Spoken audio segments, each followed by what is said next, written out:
Gente, agora de volta ao vivo aqui na nossa live da Anpof e para todo mundo que vai acompanhar depois no YouTube. A gente vai aguardar agora o pessoal entrar, ver se agora funciona com Yara, que deve estar voltando. Vamos torcer para dar certo agora essa discussão. Eu estou super instigado para a gente começar essa conversa, né? Alguns estão dizendo que algumas lives estão tendo essa dificuldade. Então vamos ver se agora a gente consegue. Eu soube que desde ontem o Instagram está meio bugado. Então tá uma dificuldade. Muita gente até começando a fazer live no YouTube por conta disso.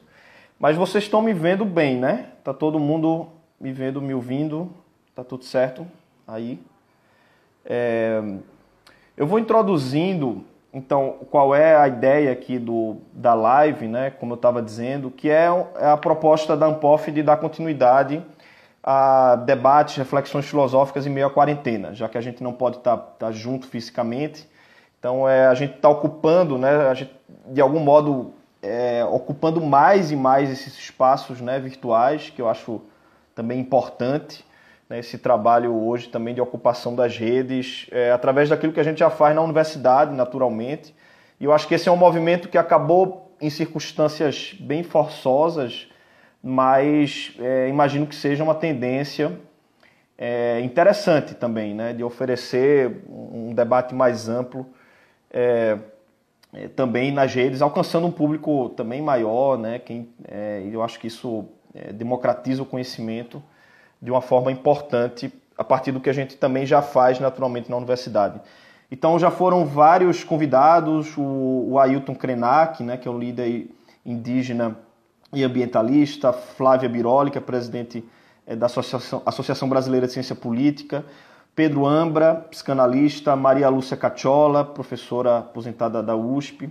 Então foram vários temas, recentemente também a Rede Brasileira de Mulheres Filósofas, e o Daniel Clara, que é o coordenador-geral da Campanha Nacional pelo Direito à Educação. Então, foram várias discussões aqui.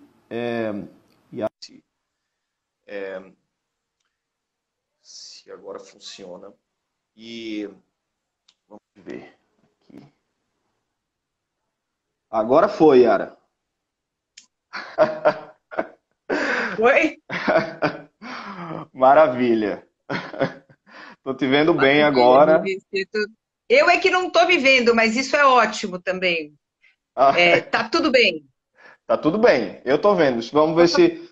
Olha aí, pronto. O pessoal já fez o RU, então tá valendo.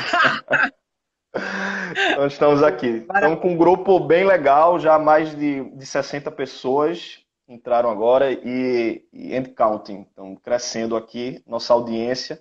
Estava dizendo, Yara, que a gente tem um debate que surgiu aí quase que naturalmente, né? Essa nossa vontade de discutir isso, através, aí para contextualizar um pouco a discussão, né? Saiu um artigo na Folha de São Paulo, falando a opinião dos grandes filósofos, né? O que é que os grandes filósofos têm a dizer sobre agora, todo esse momento da pandemia. E aí eu repliquei, né? Fiz uma crítica de que nesse recorte ali não tinha sequer um filósofo ou filósofa brasileiro, né, ou brasileira. E aí eu trouxe um pouco essa ideia de que possivelmente poderia ser lido como injustiça epistêmica, que é um debate que vem da Miranda Fricker, isso para um pouco para contextualizar, né, que é por que algumas vozes não são ouvidas da mesma forma que outras, né? Então sempre que há um tipo de recorte aí, seja de classe, de gênero, né, de nacionalidade, de cor de pele, etc., que faz com que algumas opiniões valham mais do que outras, por conta de fatores como esses, né, a gente está lidando aí com um problema de injustiça epistêmica, né, ou seja, um recorte que faz com que a gente não se considere, talvez, da mesma forma que outros filósofos ou filósofas de outros lugares, né? Então, eu coloquei um pouco isso, né, como um recorte da filosofia, possivelmente, ou seja, de validação, né, de certas crenças, de certas opiniões, dentro desse recorte, que é fundamentalmente historicamente eurocêntrico, né? Depois a filosofia em língua inglesa, mas você tem um tipo de modo de fazer filosofia de circulação do conhecimento bem específico, né? E eu achei muito interessante que a Yara depois complementou esse debate, né, Yara, trazendo outros recortes de injustiça epistêmica, né, como a questão do gênero. E eu achei assim que seria um ponto interessante de a gente começar a conversar, né, sobre esse sentido talvez mais teórico, mais amplo, né, ou seja, de o que significa fazer filosofia no Brasil, por que a gente ainda se ouve e leva a sério e se discute pouco entre a gente, né? Quais são os fatores por trás disso, que é, eu diria, uma ideia de circulação do conhecimento da filosofia, ou seja, essa parte mais teórica desse debate, né? Que não é especificamente, mas poderia ser, né, discutir aspectos sobre o que é não somente fazer filosofia no Brasil, mas se é possível pensar numa filosofia brasileira e o que é que isso significa, né? Eu acho que esse é um eixo grande da nossa discussão hoje. E um segundo eixo é o que a gente não poderia deixar de falar do momento atual, né? O que é fazer filosofia hoje na conjuntura política, né? Do que a gente está vivendo, quais são os desafios e o papel da filosofia diante de tudo isso, né? Acho que de ontem para hoje surgiram aí novas questões, né, novas provocações que eu acho que cabe à filosofia também. E nós que estamos na academia, né, que estamos na universidade, fazendo filosofia, se posicionar. Então, eu diria que esses dois grandes eixos a gente vai conversar hoje. Um mais teórico, conceitual, que eu acho muito instigante também, muito interessante. E um outro que mais no sentido da filosofia do tempo presente, né? Ou seja, o fazer filosofia hoje diante da realidade da conjuntura política que se impõe aí no Brasil, né? Muito bem. Eu sugiro, Yara, não sei o que é que você acha, de a gente começar com essa questão teórica, talvez mais ampla, do que é que você acha também disso, né? Para a gente começar essa conversa. Beleza. Bom, boa noite, Felipe. Boa noite, todas, todos, todes. Deixa eu só Quero. dizer, Yara, te apresentar, né? Que eu esqueci. Fui falando como caiu a conexão, mas eu acho que muita gente já acompanhou aí, né? Yara é professora livre-docente da Unicamp, né? Pesquisadora do CNPq, doutora e pós-doutora em filosofia pela Universidade de São Paulo. Foi pesquisadora visitante na Columbia University, na ENS de Paris e na Yale University. E é editora dos cadernos de filosofia alemã e co-editora do blog Mulheres na Filosofia, sobre o qual eu acho que é bem importante depois você também comentar desse trabalho que vocês estão fazendo, né? Vamos lá. Yeah. Vamos lá. Vamos lá, então, Felipe, eu fico bastante feliz de estar aqui conversando com você sobre isso. Na verdade, é uma conversa nossa em andamento, né? Que a gente trouxe aqui agora para a live da Ampof. Quero também parabenizar a Ampof, as suas lives, especialmente a figura da Nádia Junqueira Ribeiro, que está tocando lindamente, né? Enfim, esse canal aqui e fazendo um trabalho muito bonito, né, na Ampof, de colocar pessoas em conversa, de colocar pessoas em diálogo. Acho que isso é o eixo também da nossa conversa. E aí a nossa conversa chama Desafios e Perspectivas, né? Então, só para situar um pouquinho, queria dizer que eu acho que o nosso grande desafio, embora você tenha sugerido uma ordem, né, aí para a nossa conversa, eu acho que o nosso grande desafio hoje é o governo Bolsonaro. Aqui a gente tem o nosso maior problema.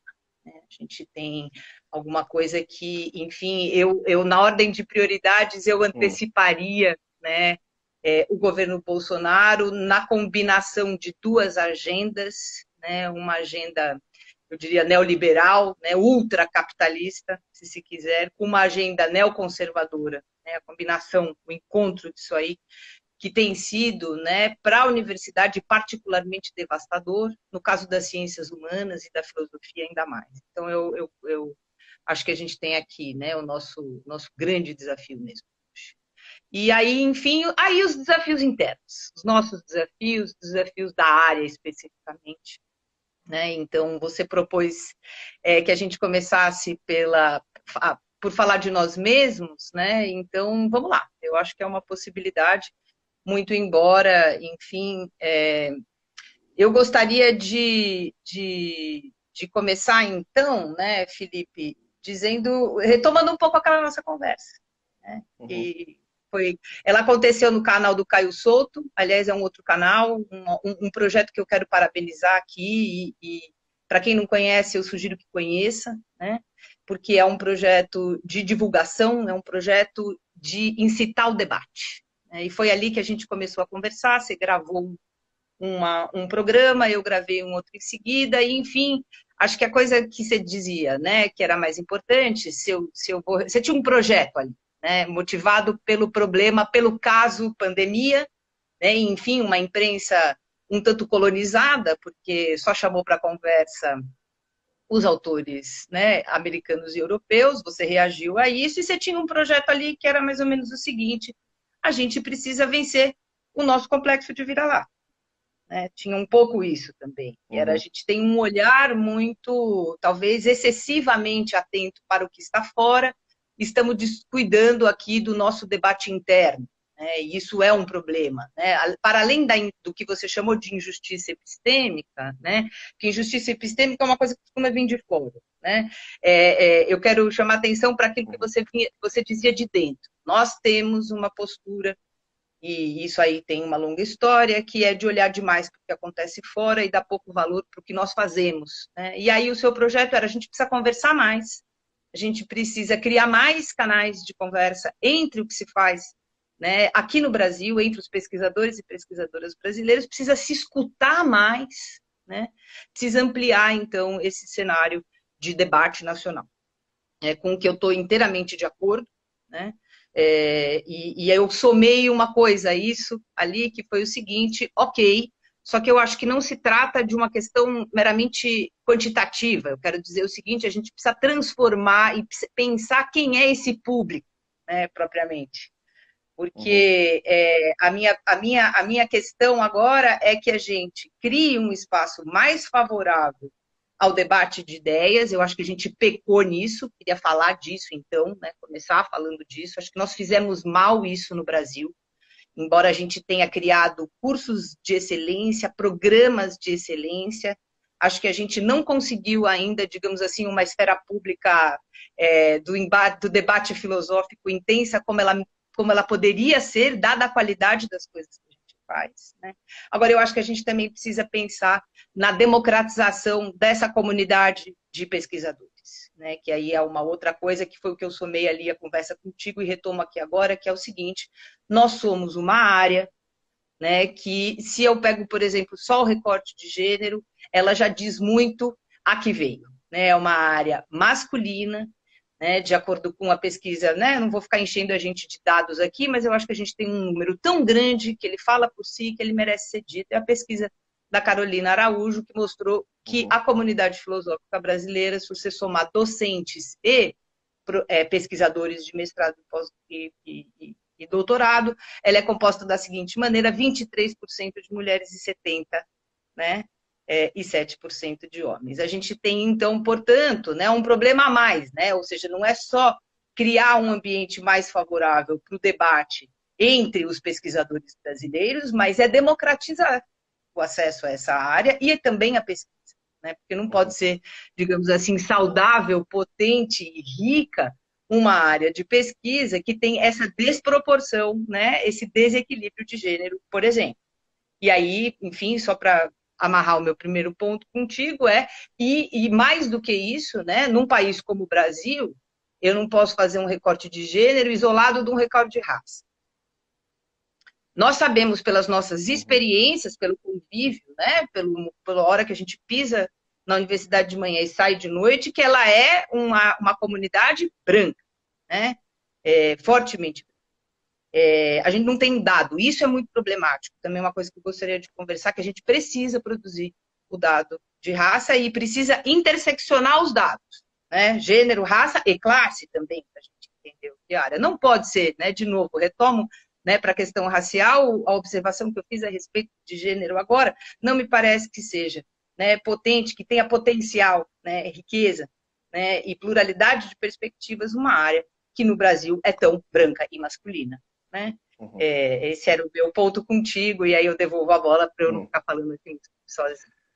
Eu acho que foi super interessante essa tua contribuição, acho que de outros níveis de injustiça epistêmica, né? Eu trouxe, acho que um recorte, a gente poderia falar realmente de vários, e como a construção, eu acho, do mainstream, né? Do que se estabeleceu como cânone na filosofia, ele é fundamentalmente não somente eurocêntrico, né? Mas masculino, branco. Então, como digamos, confrontar, né, tudo isso, eu entendo, assim, por um lado, que existe uma dimensão, inclusive que a gente pode conversar aqui, né, sobre práticas. Eu acho, por exemplo, o blog de vocês, né, vem trazendo um espaço de visibilidade que é fundamental, né, ou seja, porque determinadas vozes ou determinadas perspectivas foram historicamente tidas como periféricas, né, enquanto outras foram centrais e que constituíram esse cânone, né? Eu acho que esse é um debate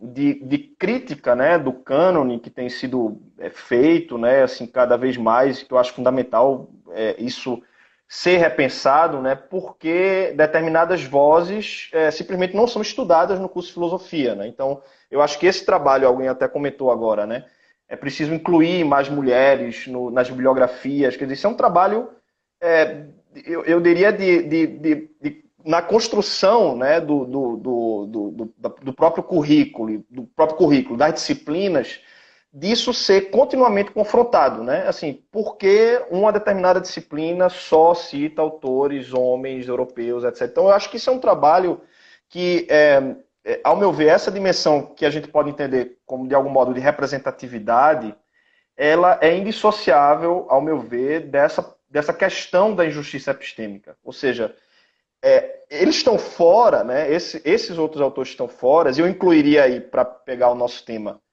os filósofos e filósofas brasileiros, né, brasileiras, porque nesse recorte do que é considerado como cânone, né, essas vozes simplesmente não encontram espaço, né, não são ouvidas da mesma forma. Né? E aí você pode pensar esses níveis, né? Ou seja, é, é, brasileiro, a gente que teve fora, né? Eu passei 5 anos na Alemanha, eu via a disputa que era de você ser ouvido da mesma forma, e eu diria até assim, sabe, que a gente precisa ser mais incisivo nessa mentalidade colonialista, sabe? Eu assim, claro, aí vem os níveis, né? Tem o que eu enfatizei, que é a dimensão de a gente se valorizar mais.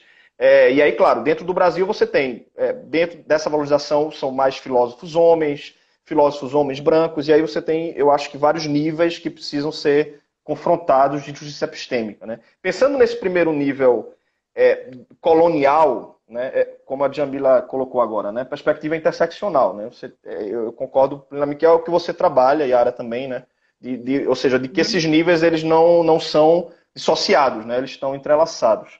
Esse recorte colonial, né, europeu, masculino, branco, é impressionante como a gente ainda se mantém refém disso, e eu acho que a ideia de injustiça epistêmica é porque é tudo muito sutil, né? Assim, na construção do cânone que a gente faz inconscientemente, sem querer, a gente sempre está recorrendo a isso. Parece que quando você vai escrever uma tese e vai pensar quem é o filósofo que vale a pena ser escrito, ou qual filósofo que vale a pena ser citado, sempre, quer dizer, ou seja, por isso que é uma disputa de espaço, e que eu acho que a gente aqui no Brasil ainda se mantém nesse complexo de vira-lata. Ou seja, eu converso muito com o pessoal que traz, enfim, quando a gente vai para a Alemanha, né, vai fazer doutorado, vai fazer aí tem um programa do DAD, né, que é o Vintacurso, né, você vai para estudar cultura alemã, ver, né, como a coisa começa a funcionar, né. Aí você ganha uma bolsa para estudar alemão, para estudar os filósofos alemães, para estudar os poetas alemães. Aí, quando a gente volta para o Brasil, a gente está repetindo e citando esses autores alemães na área da gente de teoria crítica, né? A gente sabe como isso é praxe também, né? Você acaba assim. E eu, de um tempo para cá, venho batendo incisivamente nesse ponto. Assim, quando a gente traz o pessoal de fora para cá, e aí você, né, traduz as coisas deles e tal, e assim. E eu me pergunto, até que ponto essas pessoas estão querendo ouvir o que a gente faz aqui, sabe? Uhum, Assim, essa relação, ela é completamente assimétrica, ela é vertical, uhum. e eu acho que pensar numa perspectiva hoje sul-sul, por exemplo, é pensar numa perspectiva de reciprocidade, né? Ou seja, de construir e dialogar com quem quer dialogar com a gente, com quem quer citar a gente, com quem quer ouvir a opinião da gente, porque assim, eu acho que nesses grandes centros, nessa relação centro-periferia, o que a gente tem é uma relação de repetição, de uma espécie de idolatria do que é feito fora, ao meu ver, assim, é indiscutível que a recíproca não é verdadeira, sabe? Não sei o que é que você acha desse recorte Ah, eu, colonial, né? Assim, nesse sentido. sim, primeiro assim, antes é o seguinte, vou começar pelo teu primeiro ponto, que vai dar nesse aqui agora no Sul-Sul, né? Porque é o seguinte, a gente tem, no caso da filosofia, a gente tem um adicional, né? Que é o fato de que a gente tem um cânone, como você mesmo disse, né? Que todo ele, europeu, quando muito norte-americano, masculino e branco. Ok, né? Então, é disso que a gente tem um problema. E a gente tem também, né? Não tem um livro de história da filosofia que fure isso, né? Que esteja disposto a furar isso. Ainda estamos construindo um caminho para que isso seja venha a ser repensado e problematizado. Agora a gente ainda tem um adicional que é o seguinte: a história da filosofia moderna, por exemplo, aquela da qual nós nos alimentamos, né, cotidianamente, nos nossos cursos e nos nossos estudos, e não há como ser diferente, ela é profundamente sexista. Ainda tem isso. Né? E muitas vezes também é bastante racista. Então a gente tem um adicional que é o seguinte: agora, o que eu não queria, né, Felipe? Eu não queria criar um espantalho. O Uhum. espantalho que é o homem branco europeu. Porque com isso a gente se priva, né? A gente talvez facilite demais as coisas para a gente.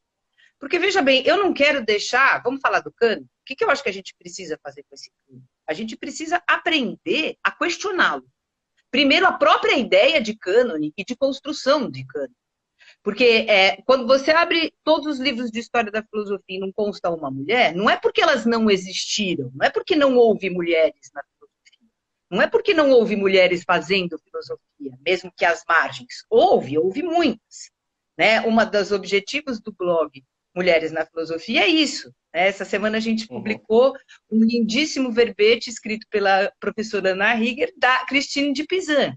Então, Uhum. havia do século XIV, na Itália, uma filósofa potente, extraordinária, aliás, escrevendo em vários gêneros, não apenas na filosofia, e ela esteve lá, ela só não entrou no cânone. Então, o que a gente precisa fazer? A gente precisa aprender agora a repensá-lo e trazer, né, quem ficou à margem para o centro.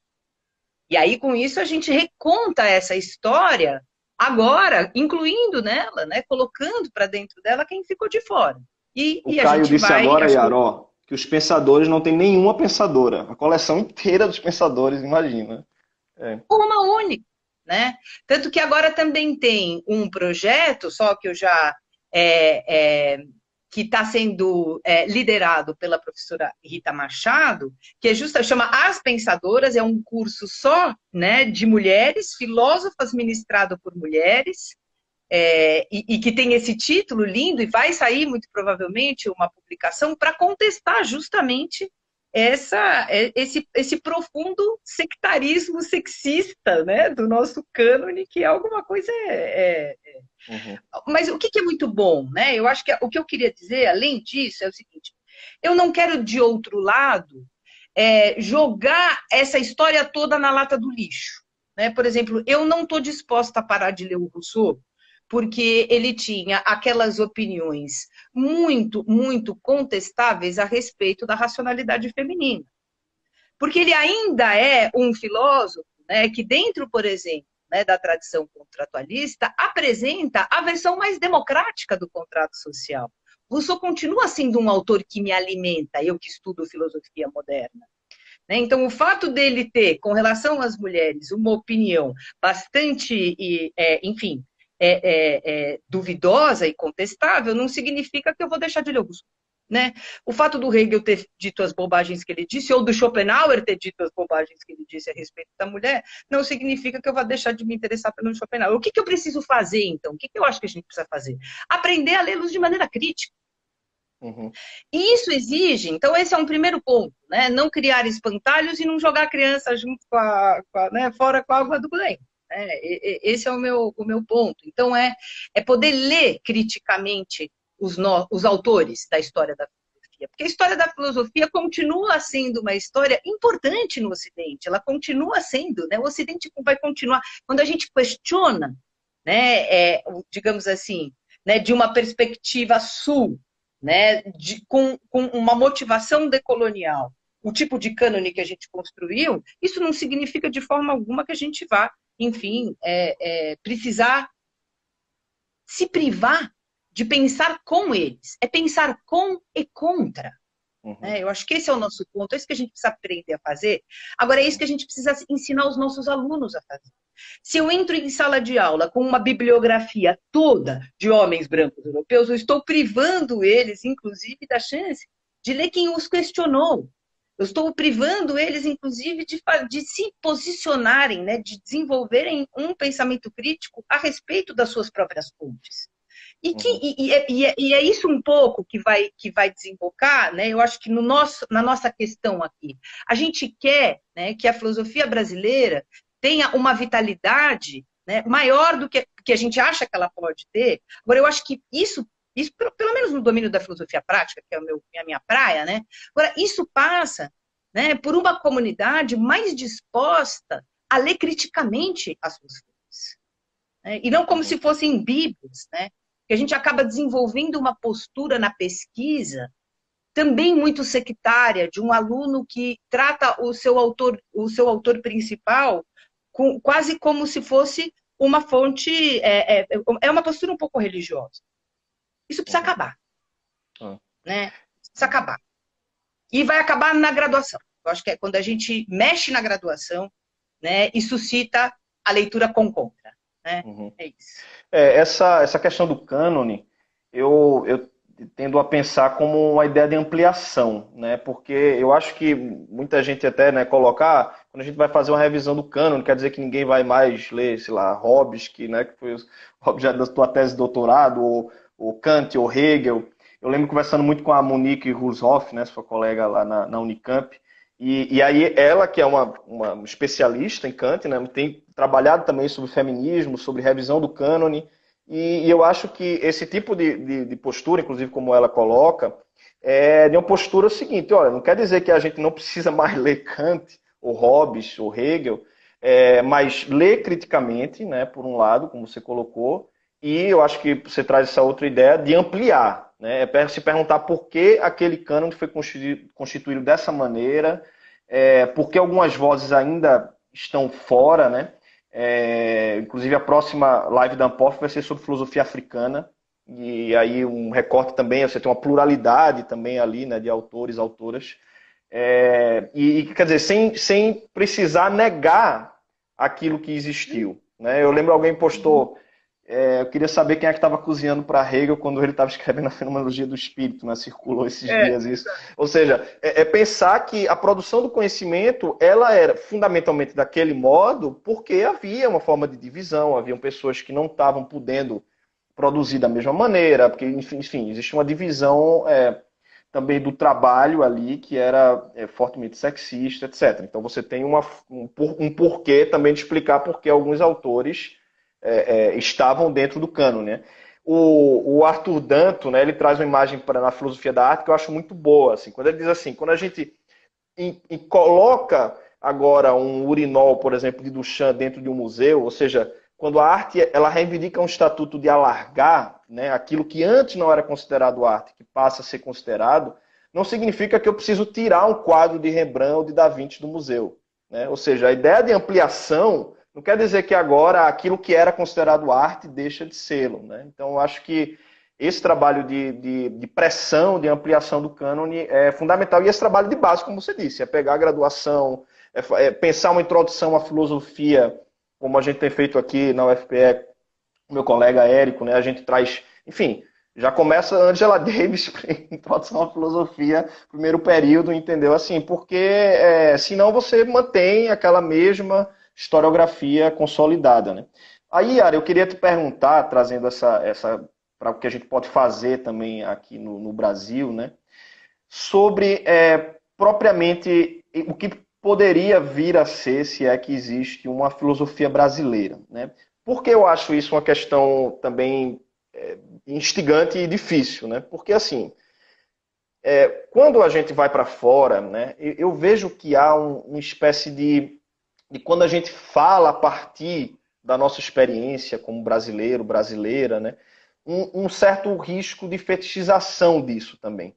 Ou seja, parece que a valorização do que a gente faz aqui no Brasil como filosofia, se não é uma espécie de quase que reflexão filosófica ou sociológica sobre o contexto brasileiro, se aquilo não importa, sabe? Ou seja, e aqui a minha grande questão é sobre uma tensão aí entre particular e universal. Por quê? Eu acho que quando o alemão ele está pensando a Alemanha a partir da filosofia, ele não está se restringindo à aplicação daquela reflexão filosófica estritamente ao contexto alemão. Ou seja, o cânone, esse cânone que a gente estava falando, ele foi constituído historicamente com pretensões de universalidade. Né? Ele pretendeu falar de um mundo, eu acho as páginas de Kant, quando ele vai falar assim, em detalhes dos costumes assim das culturas, uma coisa assim, do alto de sua Königsberg. É de uma espécie de arrogância e pretensão filosófica, sabe? Assim, que dentro da particularidade pretende ser universal. Quando a gente fala, e às vezes pensa da filosofia brasileira, eu não acho que necessariamente deva significar, e aqui a gente pode conversar e, enfim, ouvir a opinião, de apenas uma espécie de reflexão sobre o Brasil, sabe? Assim, como se fosse um particularismo. Eu acho que a gente pode tirar esse lugar de onde a gente está falando, né? Como dali partir para a nossa reflexão filosófica. Eu gosto muito, por exemplo, da queda do céu, enfim, outros que traz outras ontologias, né, que falam a partir da nossa experiência do Brasil, mas que não deveria se restringir simplesmente a um particularismo filosófico, sabe? Eu às vezes me pergunto o que é que significa essa filosofia brasileira, porque quando a gente está numa disputa epistêmica, né, com outros lugares, parece que fica menor, ou fica uma fetichização de, esse é o, sei lá, o diferente que vai falar daquela coisa estranha e exótica que é o Brasil. Não sei, né? Eu acho que é uma disputa que, não sei, deveria falar e tentar dialogar de igual para igual com outras perspectivas, com pretensões universais, né? Não sei o que você acha. Bom, eu estou plenamente de acordo. Eu acho que uma coisa que nos caracteriza, né, enquanto um certo campo do saber, é uma busca, né, crítica ou não, mas é uma busca por pensar a relação do particular com o universal. Nós trabalhamos num certo campo conceitual, né? Então, acho que isso a gente podia, talvez, para responder a sua pergunta, a gente precisava poder falar de peito um pouco mais aberto e se engajar mais em perguntar, né, o que propriamente a gente entende por filosofia. Né? Uhum. Em primeiro lugar, para, num segundo momento, pensar se faz sentido falar uma filosofia brasileira. Eu vou te dizer, o Felipe, que eu vejo a filosofia, né? Há tantas definições de filosofia quanto filósofos há neste mundo, né? Mas a primeira coisa aqui me remete à filosofia, do lugar de onde eu falo, de acordo com as minhas matrizes teóricas e com o modo como eu aprendi, exercito e continuo a exercer, a filosofia é uma busca no caso da filosofia prática, né, ela é uma busca por princípios de ação. Né? Eu estou num campo de uma filosofia crítica, porém normativa. Né? E que se pretende sempre conversando com a pretensão de universalidade. Né? Isso posto não significa de forma alguma, né, que eu sustente as ilusões que a filosofia moderna, né, construiu para a gente a respeito de uma razão universal que é dessituada, né, que seria, enfim, a razão de um sujeito que é um sujeito bastante ilusório, porque, enfim, sem corpo, sem história, sem lugar social, né? Sem, enfim, nenhuma concretude. Ou seja, a gente está num lugar aqui, né? Eu estou falando de um lugar tenso, evidentemente, que é de uma busca filosófica por princípios, né? E pela justificação de princípios no campo da filosofia prática, que se pretende ao mesmo tempo crítica da maneira pela qual a modernidade construiu, né, uma série de ilusões para ela mesma, para ela poder, né, fazer essa abordagem normativa. Então, o que eu quero dizer com isso? Eu quero dizer com isso o seguinte, que a gente precisa entender que filosofia não é sociologia, né? Que filosofia não é ciência política, que há uma especificidade, né, do fazer filosófico, que hoje eu acho, né, só um parêntese, né, nisso, que claro que não há nenhuma filosofia prática contemporânea que possa se sustentar por ela mesma. Ela precisa das outras ciências humanas para poder olhar, se ela se pretende, né, se a filosofia prática pretende, de algum modo, fazer diagnósticos e pensar o tempo presente, ela não pode fazer isso sozinha na sua pretensão ontológica, metafísica ou de universalidade. Ela precisa conversar com as outras ciências humanas para que ela não seja, claro, uma pura fantasia amalucada, né? Então, se é que ela tem essa pretensão de falar do tempo presente. É aqui que eu chego, então, né, no seu... É por isso que eu tenho mais afinidade, né, com o fazer filosófico dentro da teoria crítica. Claro, né, porque ali tem digamos assim, um imperativo, que é o imperativo da conversa com as outras áreas, né? Agora, veja, isso não significa que a filosofia não tenha a sua especificidade. É uma conversa com as outras áreas e não um desmoronamento das fronteiras. Né? Porque enquanto filósofo, eu não faço pesquisa empírica, por exemplo. Né? Enquanto alguém que está buscando uma certa compreensão do significado do tempo presente, eu acho que assim, eu gosto muito da definição arendtiana, né? Da filosofia como um pensamento que busca significados, né? E buscar significados significa também procurar entender de acordo com que princípios, normas e valores nós agimos e julgamos uns aos outros. Ok, é um bom lugar para a gente começar a pensar, né, o sentido da filosofia.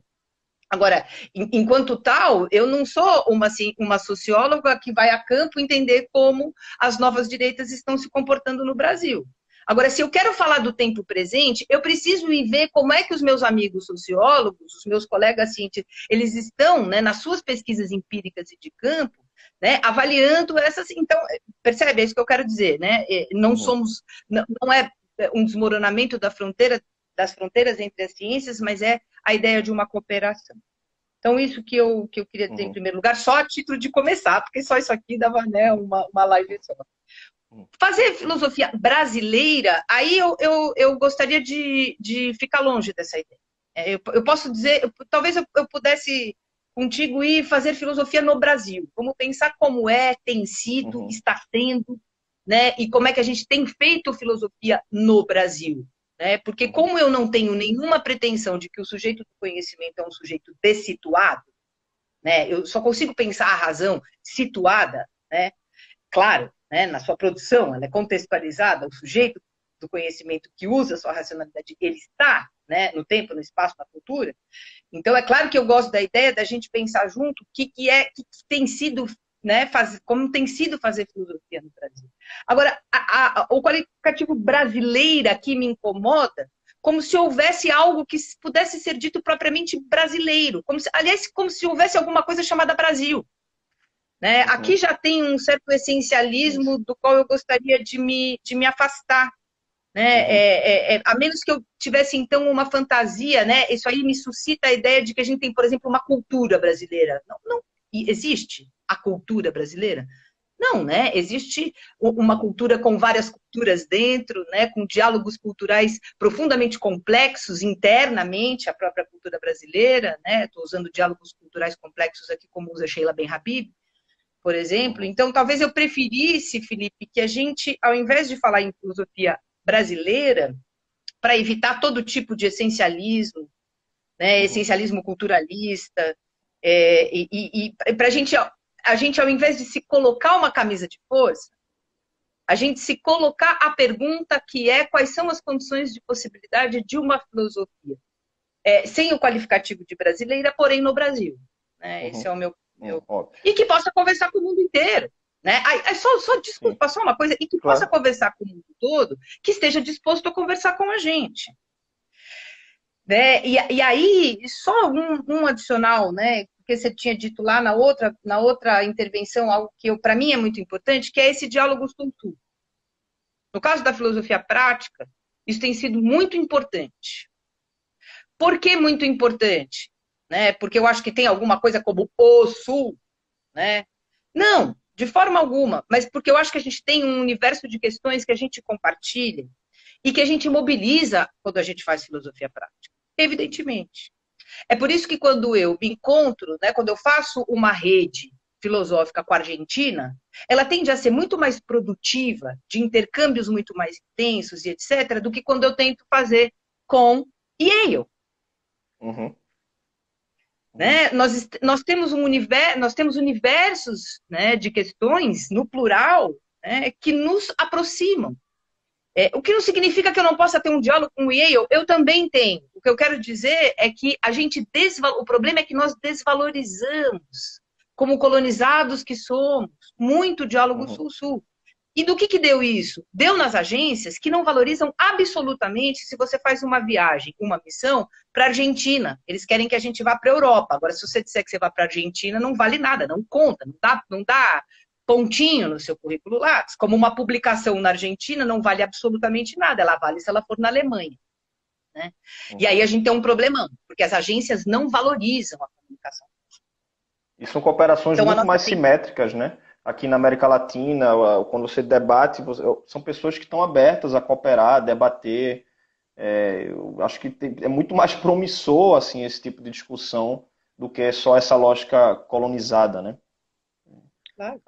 Agora, assim, eu pensando, não sei o que você acha, fazendo um pouquinho de autocrítica, né, do que a gente pode fazer, digamos, para mudar um pouco esse cenário, né? O que é que você acha que falta, né, a filosofia aqui? Até porque, se a gente vê no debate público, e aí pensando agora a inserção do filósofo também como engajado na discussão pública, né? A gente está passando por um momento, fazendo um pouco já pensando no momento atual, né? E tudo isso que a gente está vivendo, a gente vê, por um lado, uma maior inserção até de professores universitários que, de algum modo ou de outro, estão agora lidando com novas tecnologias, com lives, streamings, e estão contribuindo, acho que de uma maneira mais incisiva para o debate. Economistas, cientistas políticos, você vê um tipo de discussão que a própria sociologia já mais consolidada nessa importância, né, do intelectual no debate público, né, a contribuição dele.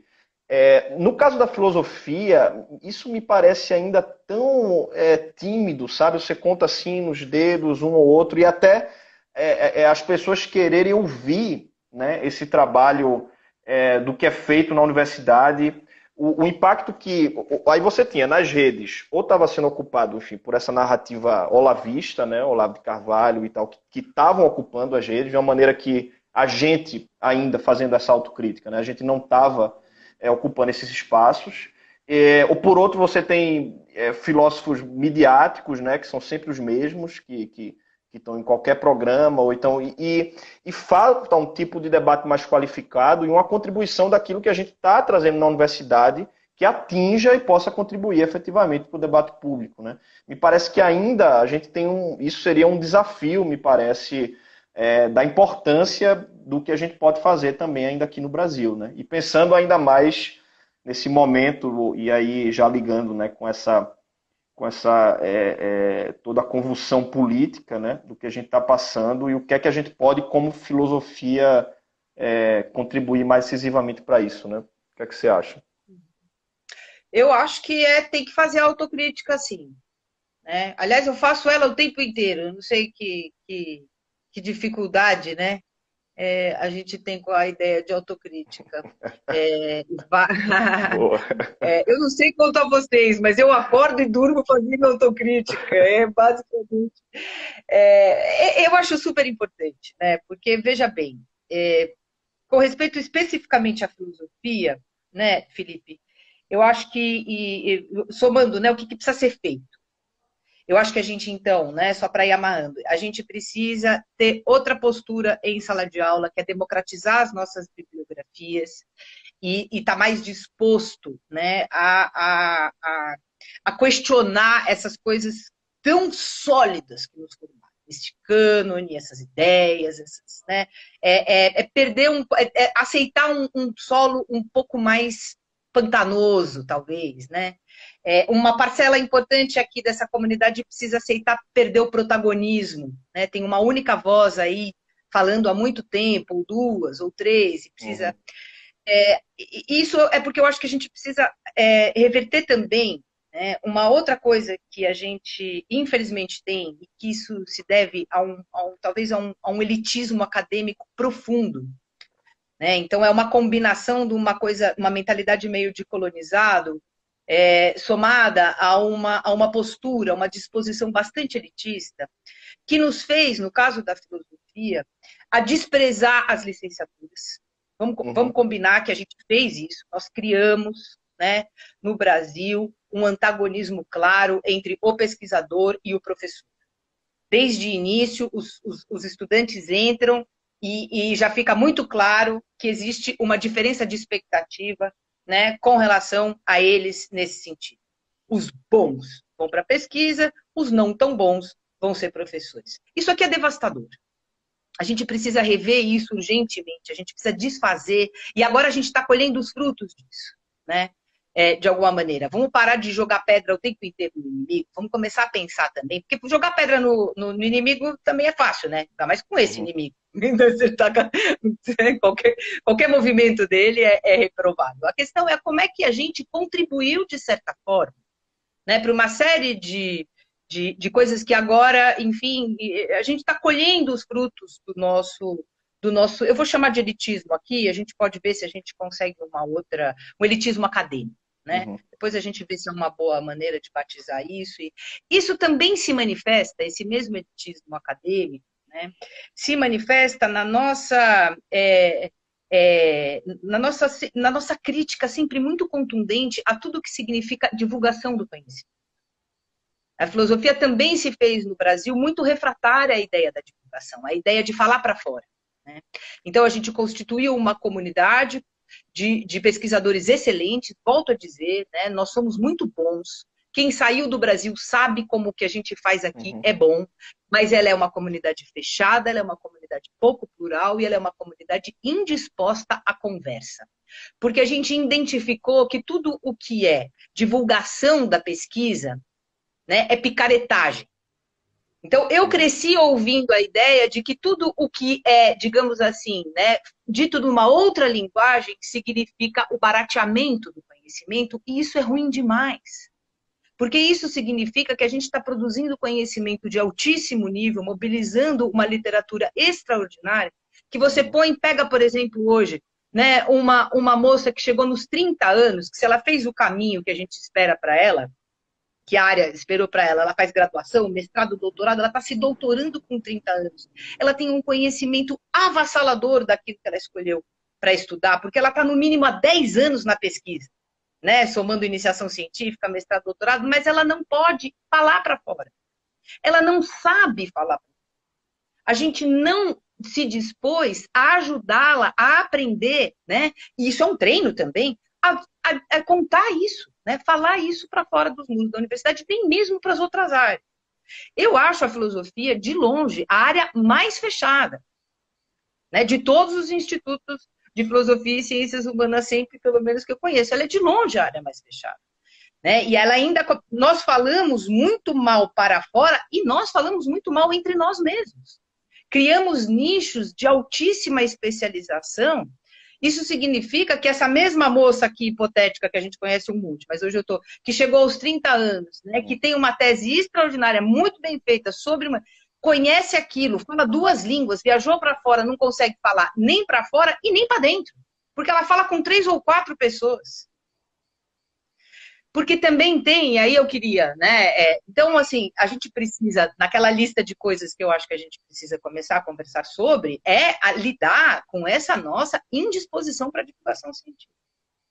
O blog, né, que eu, Gisele Seco, Natasha Pugliese e Carolina Araújo, né, com a assessoria da Nádia Junqueira Ribeiro, lançamos agora lá na rede de blogs científicos da Unicamp, vem com essa mensagem, né? Nós achamos que a gente pode divulgar o nosso saber. Uhum.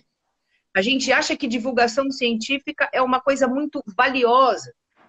E aqui também tem uma atitude política, porque não é a sociedade não sabe o que nós fazemos.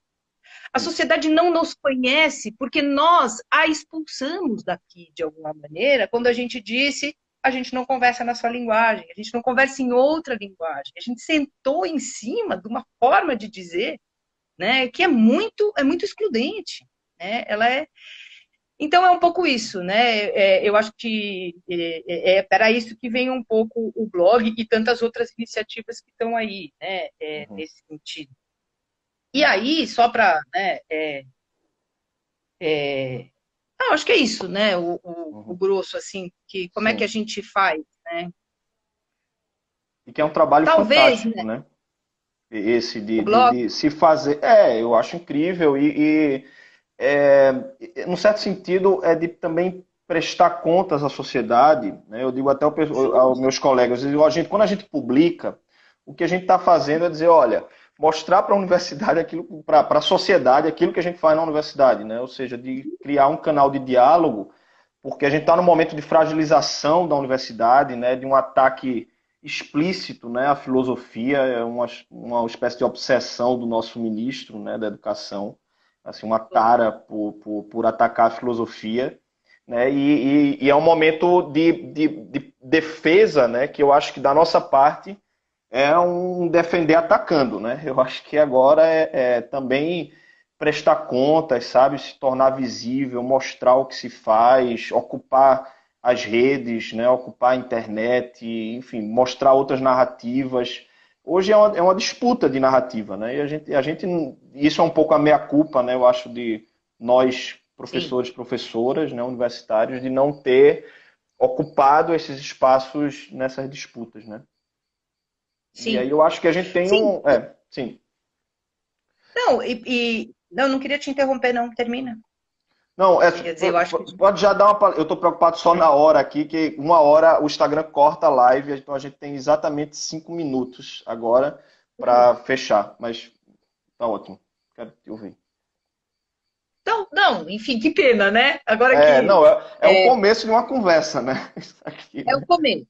Então, assim, tem já é importante, né? Que acho que emenda bem, né? Com o nosso segundo ponto, né? A gente não esgota aí as coisas, mas a universidade, esse governo ele tem uma especificidade, eu acho, que a gente está tentando entender, mas que a gente precisa entender para também poder criar uma agenda de reação, né? Uhum, Que esse governo não é só que ele adota uma agenda neoliberal, ultracapitalista, com um discurso de austeridade, né, que foi tirando a verba. Né?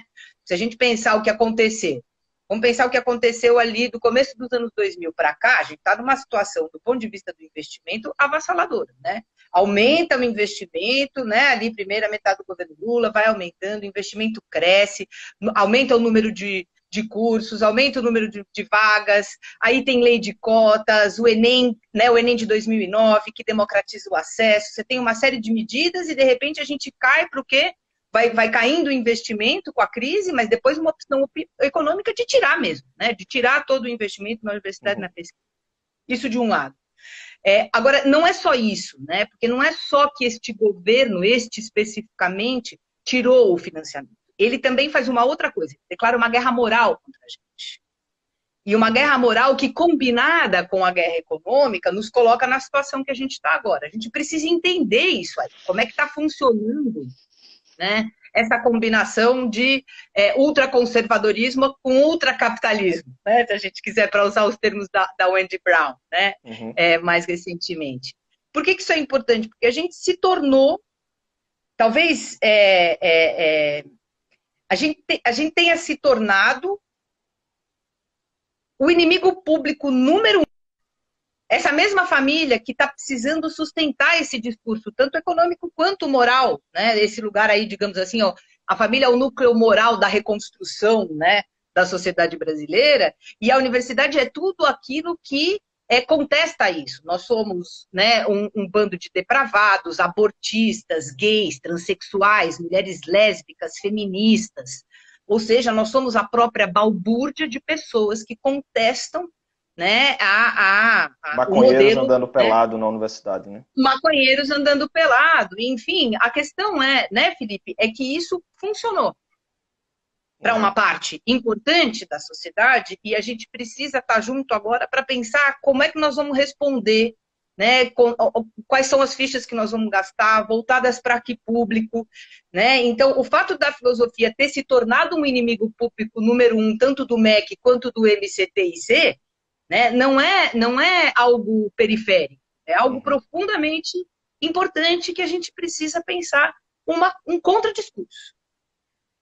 A gente não vai fazer o contradiscurso nessa postura, que é uma postura de quem está atacado o tempo inteiro. Oh, que direita maldosa, meu Deus, eles estão nos atacando por todos os lados. Eu preciso de uma agenda positiva.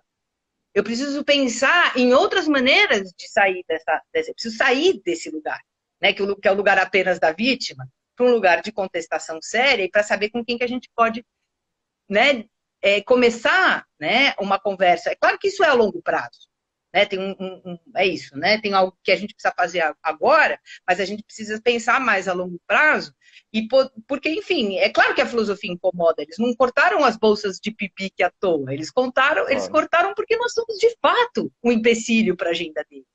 E isso é super importante da gente dizer agora, a gente precisa se empoderar um pouco nesse sentido, de lembrar que a gente põe problema mesmo, é por isso que eles cortam as nossas bolsas. Somos perigosos, porque né?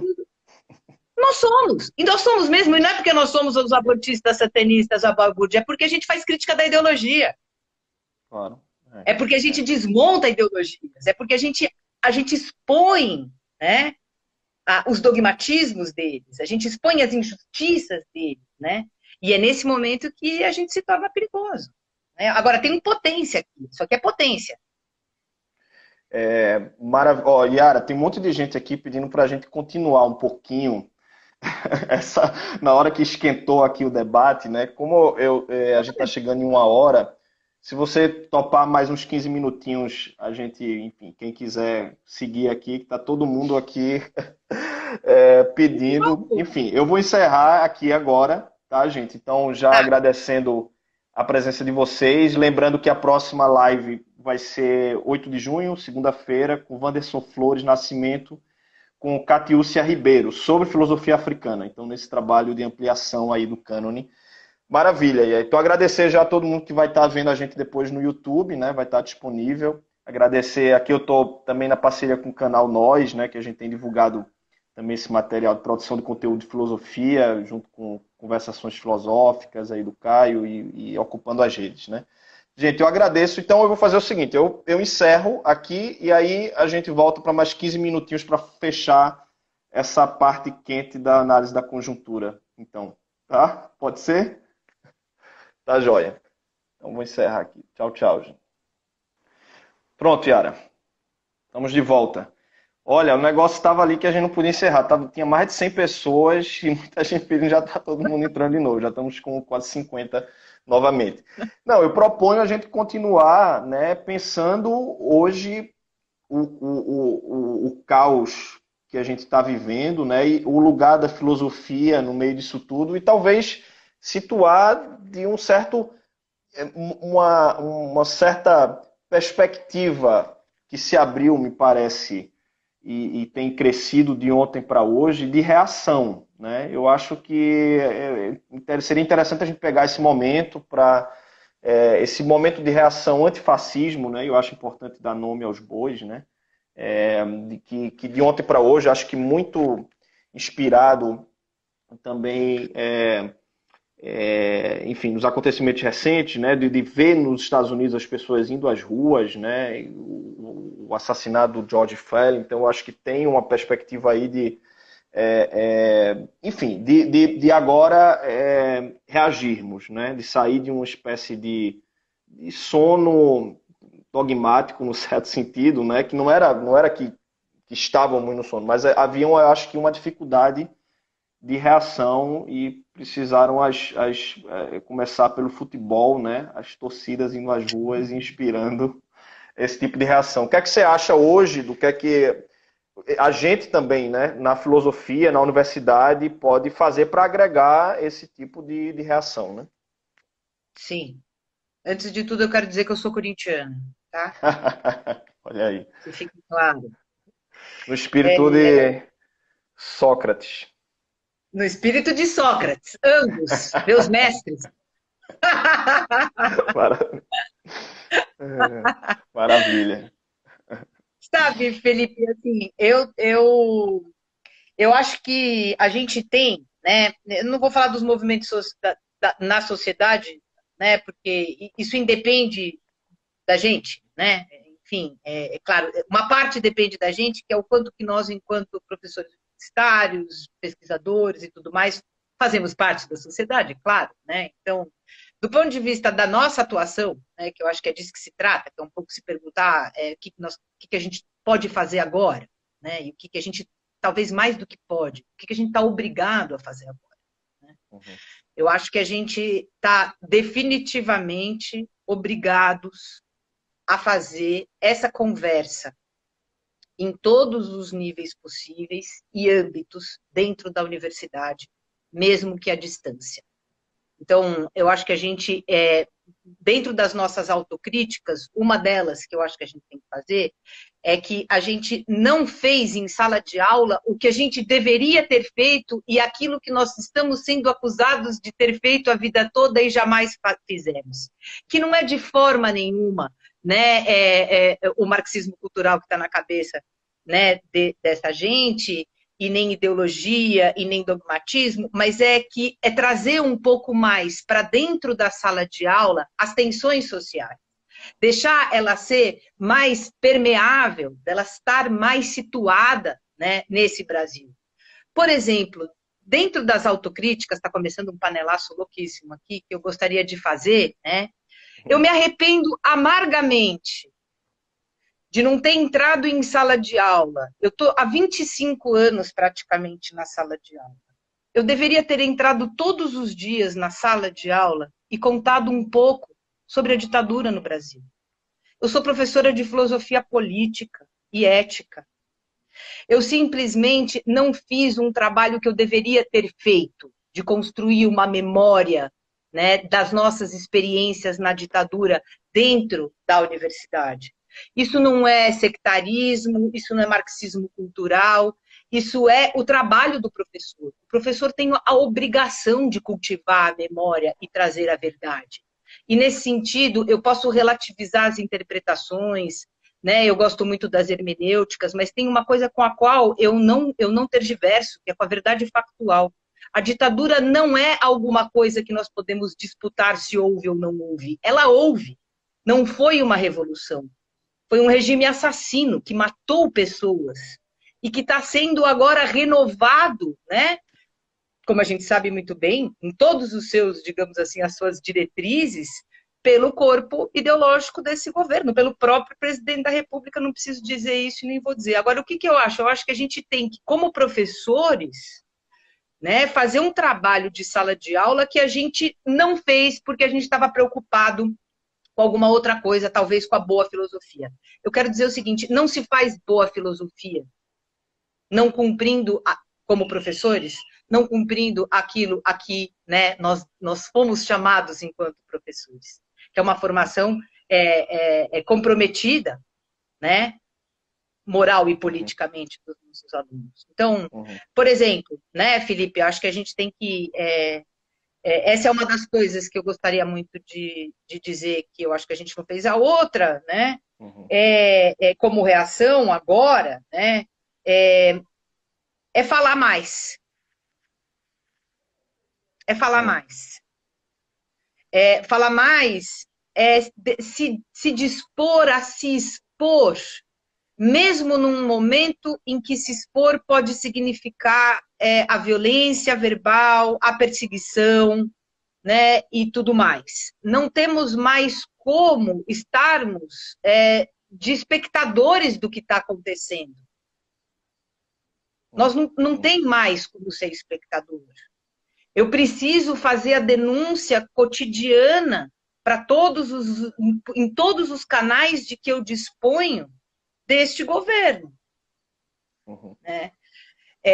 Então, essa é uma outra coisa que é a coragem, né, de ser um intelectual, mas é de ser um professor na esfera pública. Né? Ou seja, de pensar o Brasil, né? Eu acho que isso a gente fez pouco, né, com os nossos alunos, assim, pensar criticamente, né, o Brasil. Eu acho que não, a gente estava pensando. Sim. Ou seja, de uma.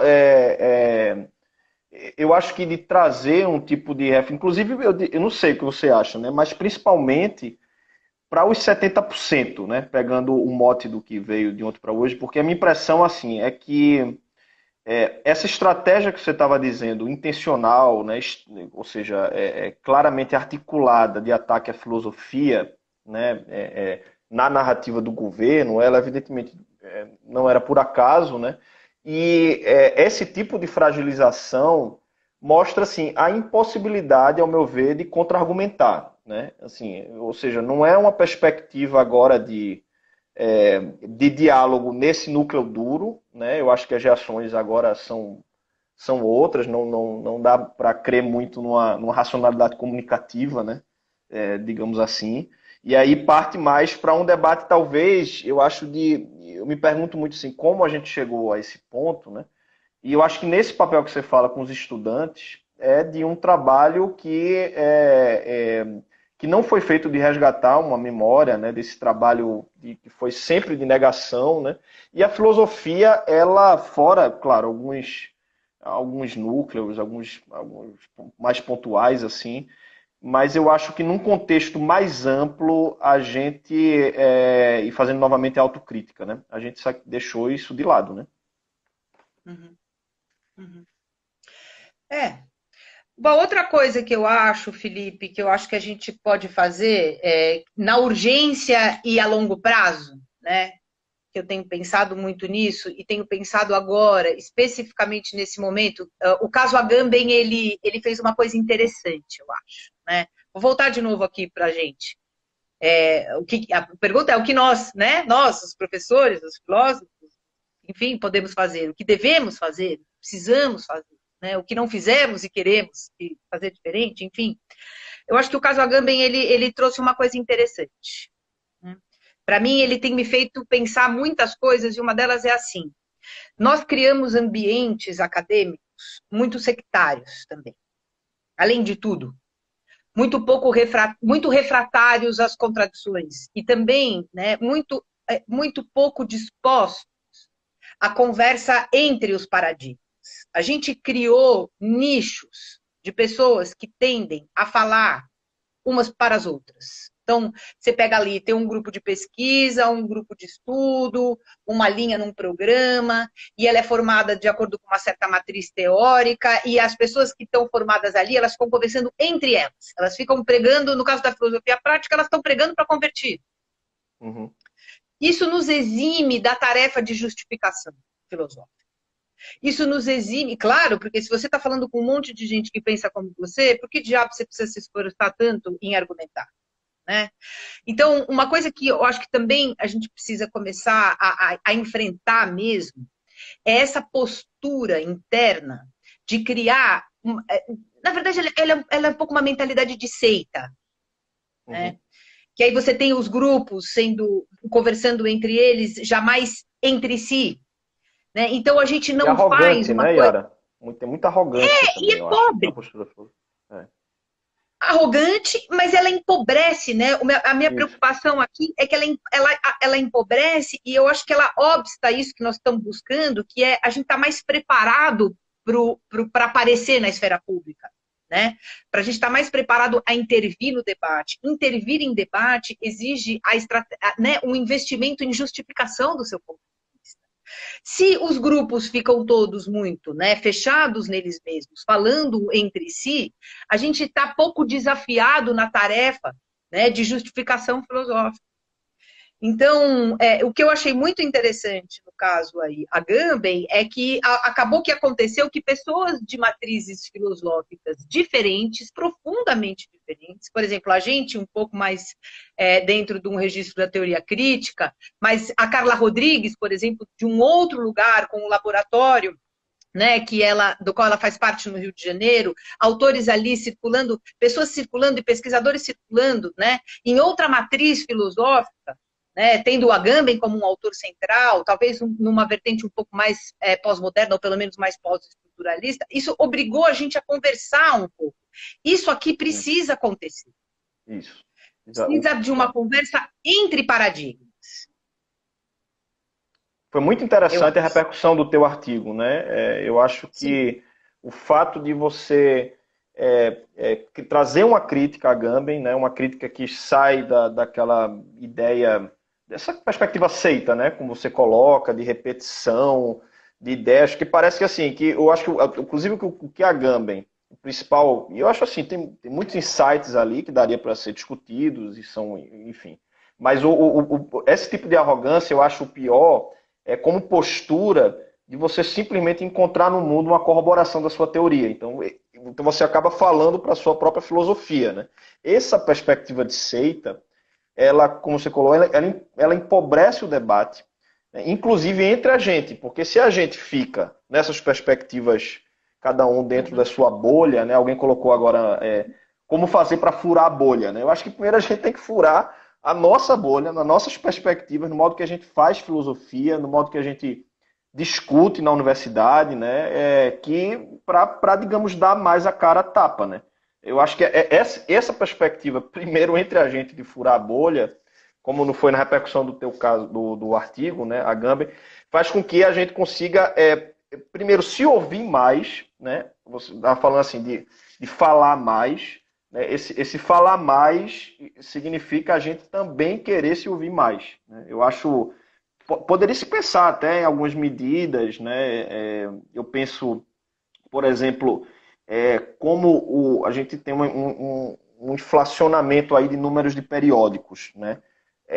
Que a gente acaba lendo pouco, mas a discussão entre a gente, né, dentro da produção, que eu acho que foi muito bom quando você disse assim, nós fazemos trabalho de qualidade, né? Nós somos bons, né? Somos bons filósofos, boas filósofas. Quando a gente chega fora, né, a gente vê a valorização dessas ideias do que a gente faz aqui, mas a gente aqui não se valoriza. Então, tentar pelo menos começar, né, a ter uma discussão, por exemplo, eu via muito na Alemanha, né, quando você lançava um livro, você tem um debate sobre aquele livro. Então, isso era promovido pelos próprios departamentos, você tinha uma recepção, um ambiente que favorecia a recepção e a discussão de uma obra, para não ficar aquela coisa no vácuo e a gente continuando a repetir o que vem de fora, né? Então, eu acho assim, isso para começar a furar a bolha, eu acho que essa postura de dificuldade que a gente tem de se inserir no debate público é de algum modo um reflexo de uma dificuldade anterior de até mesmo discutir entre a gente, né? A gente não discute entre a gente, quem dirá com o debate público, né? Com cientistas políticos, com economistas, ouvindo as pessoas, né? Eu não sei como foi a sua, né, experiência, mas a minha, por exemplo, né, e a de muita gente que eu conheço, né, eu fiz toda a minha formação na USP, graduação, mestrado, doutorado, pós-doc, tive uma formação extraordinária, eu fui muito bem formada, fui muito feliz, né, naquele lugar, a USP me deu régua e compasso, né. Acontece que, ao mesmo tempo, quando você entra e você pisa na USP, você tem dois grupos, que até hoje tem alguma ressonância disso, de alguma maneira, né? Mas lá nos anos 90, então, isso era gritante. Era o seguinte, você se filiava num grupo que estava vinculado lá ao Gianotti, ou o outro que era vinculado à Marilena, por exemplo. Né? Então você tinha o quê? A chance de você cruzar essas fronteiras era muito pequena dentro da quem ia fazer filosofia política. Então você já exigia. O que acontece? Né? Agora vamos olhar do outro lado. O que acontece? O aluno ou a aluna pisa naquele lugar e ele imediatamente ele precisa se filiar. Essa filiação, ela é o quê? O que o professor, o que a instituição, né, digamos assim, nos seus meandros, que isso não é explícito, mas é isso que ela está funcionando dessa maneira, está provocando nesse aluno uma adesão, ela quer um alinhamento. Ela não quer um sujeito que pensa criticamente, ela não quer exatamente, né, um sujeito que quer dizer, ele pode, mas isso significa que ele imediatamente está organizado, né, em algum lugar. É isso que eu chamo um pouco de uma mentalidade de seita, que é sectária, porque ela é sectária e ela aparta os grupos ficam separados, ficam falando entre si e se matando, que é uma postura. Né? Não é à toa que a sociedade depois olha para a gente e fala: o que essa gente está fazendo? Né? Num diálogo interno, numa coisa de autorreferencial, no máximo a gente consegue brigar entre si e num nível, eu diria, de conversa muito, muito precário, muito empobrecido. Né? E aí, essa postura, eu diria, de seita, de certa maneira, né, ela depois também se reflete na maneira como a gente costuma lidar com as nossas fontes. Porque aí você encontra um autor, e o autor vira uma espécie de organizador da maneira como você faz pesquisa, pensa e está na vida. E aí você desenvolve um espírito muito pouco crítico. Né? Eu vi muito isso agora, né? A primeira reação ao primeiro texto sobre o Agamben, né? Ela foi surpreendentemente violenta nas redes. E aí ela foi revelando algo que era assim, uma incapacidade, uma postura nervosa, apaixonada, né? Do sujeito não conseguindo colocar em xeque o seu próprio autor. Né? E por que não essa? Você não. É claro, né? A ideia é esse alinhamento geral em relação a um conjunto de ideias ou a partir dos filosóficos. E aí o cara, quando ele se vê contestado, ele fica muito. Aquilo desestrutura demais. A primeira reação, é claro, é dizer, né? É quase uma coisa nervosa mesmo. Depois é que o debate começou a andar e aí veio, enfim, gente interessada na disputa de ideias e não de egos. O que eu quero dizer com tudo isso, Felipe, é que eu acho que isso a gente precisava começar a desfazer já. Há muitas formas de fazer boa filosofia, formas diferentes de se fazer boa filosofia. E eu, antes de querer um aluno alinhado, eu quero um aluno que pensa. Isso. Ou seja, um debate de produção de ideias, né? Eu acho que isso, a gente criou uma prática aqui muito viciosa no Brasil, né? Em dissertações, em teses, a Thaís, até tua colega lá na Unicamp, ela comentou aqui, né? Que a dificuldade que ela teve de justificar um projeto de pesquisa a partir da arte brasileira, para dizer um exemplo no âmbito da estética, né? E eu acho que isso, enfim, a gente sabe que há um ciclo vicioso em várias áreas da filosofia, de a gente acabar fazendo pesquisas e tendo que legitimar a importância de projetos que simplesmente sejam apenas sobre autores, né, e autoras, muito mais autores, né, muito mais filósofos que filósofas, Claro.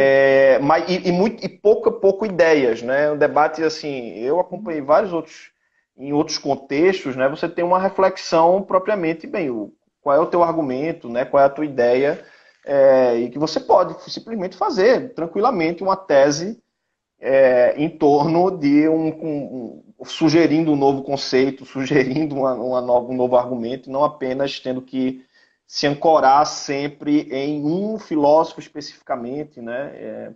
Eu acho que é um pouco essa mentalidade do que significa produzir filosofia. Eu lembro de um debate que teve há um tempo na época que a Academia Brasileira de Filosofia, né? Com os filósofos ilustres, né? Michel Temer, João Avelange. Você lembra dessa polêmica que surgiu, que eles queriam profissionalizar a profissão do filósofo, né? E aí tornar o filósofo uma profissão. E houve uma reação da ANPOF falando muito desse papel da filosofia, né, feita na universidade, como também uma filosofia que formar professores e professoras de filosofia, né, e tudo. Na época eu lembro que eu até me posicionei assim, porque eu acho que há um certo vício, né, que se por um lado é fundamental esse trabalho da formação de novos professores e professoras, né, mas esse significado de formar também filósofos e filósofas, sabe, pessoas que estão pesquisando, que estão produzindo novas ideias, eu acho que isso precisaria ser mais estimulado entre a gente, sabe? Assim, e a gente acreditar que a gente pode, digamos, produzir ideias de igual para igual, né?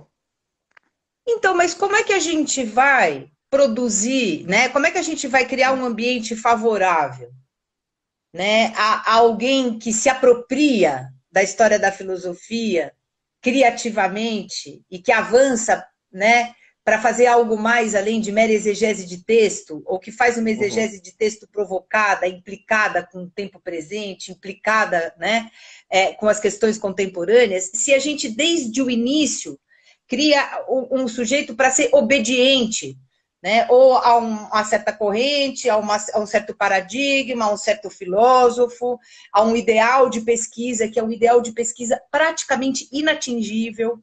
E aí eu queria colocar um fator a mais, né? Ou na verdade, voltar para o começo, no fundo, né?